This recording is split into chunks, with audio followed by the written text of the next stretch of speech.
Hello, this is Chris Fisher. I'm reading with you Stanley in Space by Jeff Brown.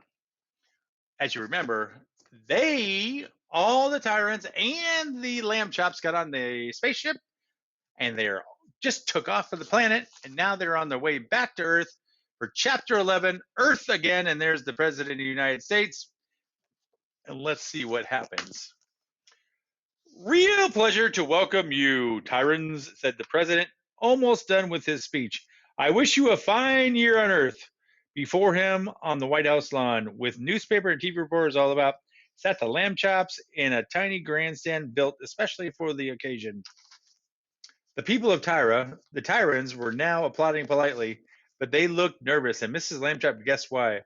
That crowd at the Space Center from the Star Scouts landing, that drive through the crowded streets of Washington to Washington, D.C., these poor Tyrants everywhere they looked. Giant buildings, giant people. How could they feel comfortable here? But a surprise was in store. Across the lawn, a great white sheet had been spread.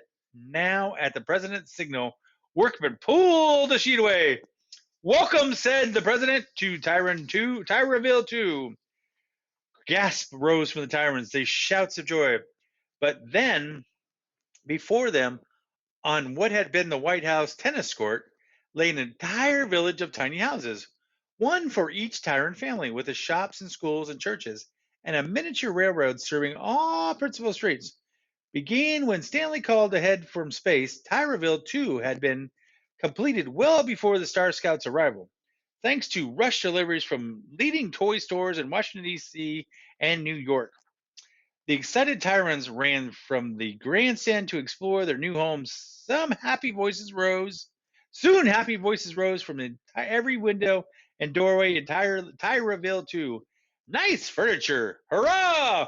Fresh lemonade! No more Fizzola in the cupboard. See? Shirts, dresses, suits, shoes, underwear even! And there's Stanley talking to the people.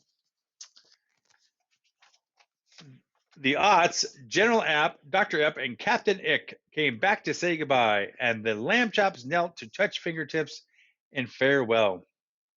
The TV men filmed this, and Arthur made everyone laugh, pretending to be paralyzed by the touch of Captain Ick. Then the newsmen left. The Tyrants returned to Tyraville 2, and only the president remained with the lamb chops on the White House lawn. Well, back to work, the president sighed. Goodbye, lamb chops. You're all heroes, you know. Save the nation. Not really, Stanley said. They couldn't have conquered us. Well, you know what I mean, the president said. You folks take care to stay for you folks care to stay for supper? Thank you to no, Mrs. Lambchop said. It is quite late and it has been an exciting but very tiring day.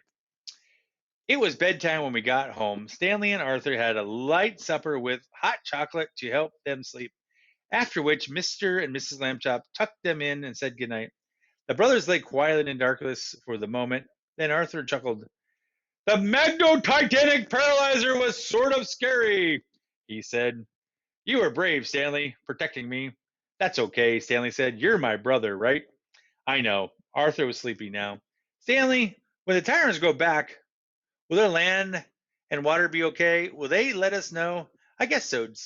Stanley was drowsy too. Good night, Arthur. Good night, said Arthur. Soon they were both asleep. Oops. And that is Stanley in Space. Have a great day.